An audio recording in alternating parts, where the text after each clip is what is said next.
Eu, desde criança, uso óculos por causa da miopia. Na verdade, eu usei por um período durante a infância, até quando parecia que eu já estava enxergando bem e deliberadamente decidi parar de usar os óculos.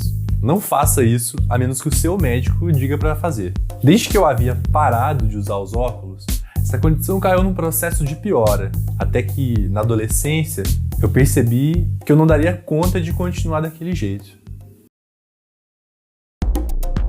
Que bom que você tenha chegado até aqui. Eu sou o Bruno, do Psilustrada, e te convido a passear por alguns dos caminhos que constituem a subjetividade humana.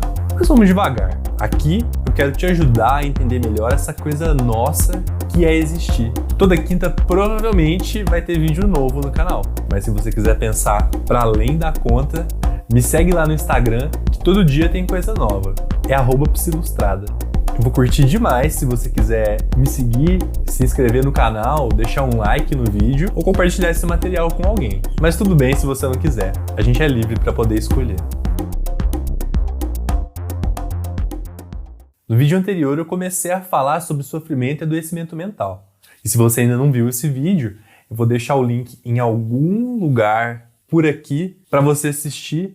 E talvez isso te ajude a entender um pouco melhor essa situação que aconteceu comigo algum tempo atrás, o que eu preciso te contar para tentar ilustrar o que eu quero te dizer.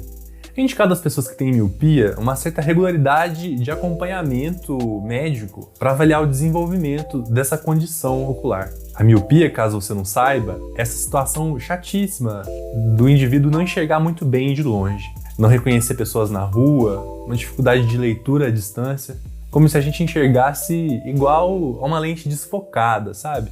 Ao longo do tempo, essa condição pode piorar, com um processo que vai aumentando o grau do desfoque. Para maiores informações e esclarecimentos, é imprescindível que você consulte suas dúvidas com um médico especialista, porque nisso que eu estou te dizendo pode conter algum erro ou equívoco. Há 2 ou 3 anos, mais ou menos, eu fui à consulta de rotina com um oftalmologista e ele tinha me perguntado sobre os meus hábitos alimentares. Você se alimenta bem? E eu, muito despretensiosamente, mandei Bom, conheço pessoas que se alimentam muito mal. Em comparação a elas, eu posso dizer que sim. Mas bem... Ele me disse uma coisa que eu nunca mais esqueci. Bom, Bruno, você tá nivelando por baixo, né? Ele me disse só isso e eu entendi tudo. Para mim, ficou muito claro naquela fala que a gente se acostuma. Quando eu disse que conhecia pessoas que se alimentavam muito mal, eu tinha em mente que para eu me alimentar bem, eu teria que parar de comer mal de um dia para o outro ou ainda seguir uma dieta estritamente restrita e baseada em alimentos orgânicos, com contagem de calorias. O ponto aqui era a minha expectativa sobre se alimentar bem. Estava lá em cima, em um ponto que, para a maioria de nós, meros mortais, é praticamente inatingível. A gente tende a se acostumar com o que dá. A gente respeita esse processo já estabelecido, que tem dado certo e que é mais fácil de manter do que tentar conduzir um processo de mudança. A gente tende a fazer o mínimo mesmo, sabe? Em pouco tempo, essa medida baixa vira regra e a gente estabelece o processo. É o que dá pra fazer e eu tô sobrevivendo assim.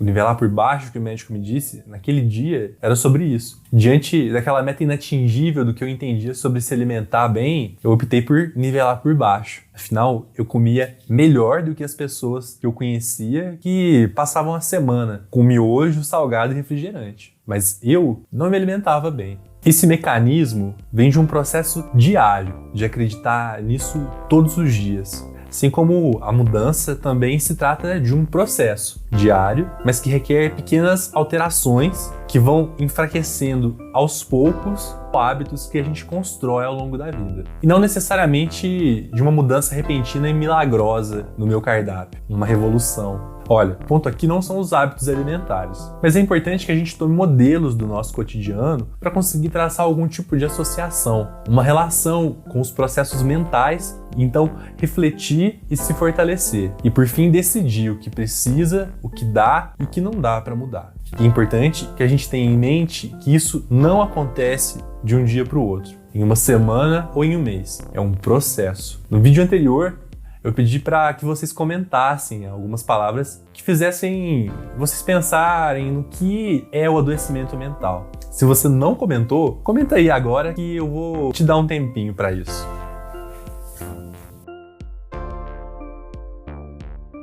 Comentou? Bom, eu vou chutar que você possa ter pensado em palavras como depressão, ansiedade, estresse, esgotamento, compulsão, transtorno. Eu acertei alguma? Conta isso pra mim nos comentários. Com toda certeza, todos esses termos tratam de adoecimento mental. Mas, sobretudo, é muito importante que a gente entenda que o adoecimento mental é, antes de qualquer coisa, e como muitas outras coisas, um processo. A gente está pensando e falando um pouco sobre essa coisa do processo. Mas você consegue entender ou ainda explicar do que é e do que se trata um processo? Você consegue fazer alguma relação sobre o porquê dos processos nos conduzirem a isso que a gente tem de se acostumar? Em alguns lugares, as pessoas dizem se acomodar. Por que a gente se acomoda? Eu te convido a deixar nos comentários aqui embaixo o que você pensa sobre essa relação. Talvez ainda não esteja claro, mas é assim mesmo. No próximo vídeo, eu pretendo continuar essa discussão sobre sofrimento e adoecimento mental. O assunto é bastante extenso, mas é muito importante que a gente tome essa iniciativa de começar a tentar entender quais são os processos que geram os sintomas que, por fim, nos levam ao adoecimento mental. Percebe que é um processo? Mas lembre-se de que nenhum conteúdo digital substitui o apoio profissional. Se você sente que precisa de ajuda, eu te encorajo a procurar por algum profissional competente com quem você se sinta seguro e confortável. Não se esqueça de que cada pequeno passo é sempre uma grande conquista. Por hoje é isso. Se cuida!